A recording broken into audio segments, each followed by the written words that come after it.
நம்ம எஸ்.ஜே. சூர்யா திரும்பவும் படம் டைரக்ட் பண்ண போறாரா? ஆமாங்க. அதுக்கான அனௌன்ஸ்மெண்ட்டும் நேத்து தான் குடுத்திருக்காரு. என்ன மாரி படம்?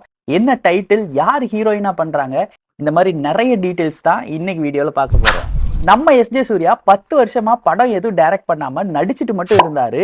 என்னதான் நடிச்சுட்டு மட்டுமே இருந்தாலும் நம்மள தரவா என்டர்டெயின் பண்றதுல அவர் என்னைக்குமே குறை வச்சது இல்ல. என்னதான் அவர் நடிச்ச படம்லாம் நம்ம ரொம்ப என்ஜாய் பண்ணாலும் அவர் டைரக்ட் பண்ண படமெல்லாம் கல்ட் கிளாசிக்கா இருந்திருக்கு. அதனால அவர் திரும்பவும் எப்ப டைரக்ட் பண்ண போறாருன்னு தான் நம்ம எல்லாம் ஆவலா வெயிட் பண்ணிட்டு இருந்தோம்.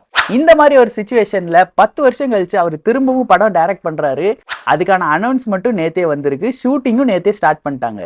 படத்தோட டைட்டில் கில்லர் அப்படின்னு அனௌன்ஸ் பண்ணியிருக்காரு. இந்த படம் அவரோட ட்ரீம் ப்ராஜெக்ட் அப்படின்னு சொல்லியிருக்காரு. கில்லர்னா உடனே ஏதோ சைக்கோ த்ரில்லர் படம், சைக்கோ பத்தின படம், வரிசையா கொலை பண்ணிட்டே இருப்பான் அப்படின்லாம் நீங்க நினைச்சுக்காதீங்க.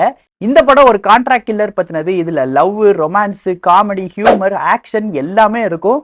ரொம்ப என்டர்டெய்னிங்கா இருக்கும் அப்படின்னு எஸ்.ஜே. சூர்யா அனௌன்ஸ் பண்ணியிருக்காரு. அயோத்தி படத்துல நடிச்ச பிரீத்தி அஞ்சு அசுரானிங்கிற அந்த பொண்ணு தான் இந்த படத்துல ஹீரோயினா பண்றாங்க. ஜூன் 27ஆம் தேதி ஷூட்டிங் ஆரம்பிச்சிட்டோன்னு சொல்லி அபிஷியலாவே அனௌன்ஸ் பண்ணியிருக்காங்க. மேபி நெக்ஸ்ட் இயர் ஸ்டார்டிங்ல கில்லர் ரிலீஸ் ஆகிறதுக்கு நம்மலாம் எக்ஸ்பெக்ட் பண்ணலாம். இதே மாதிரி இன்னும் நிறைய இன்ட்ரெஸ்டிங்கான சினிமா நியூஸ்லாம் தெரிஞ்சுக்கிறதுக்கு நம்ம சேனலை ஃபாலோ பண்ணிக்கோங்க. வீடியோவை லைக் அண்ட் ஷேர் பண்ணிக்கோங்க.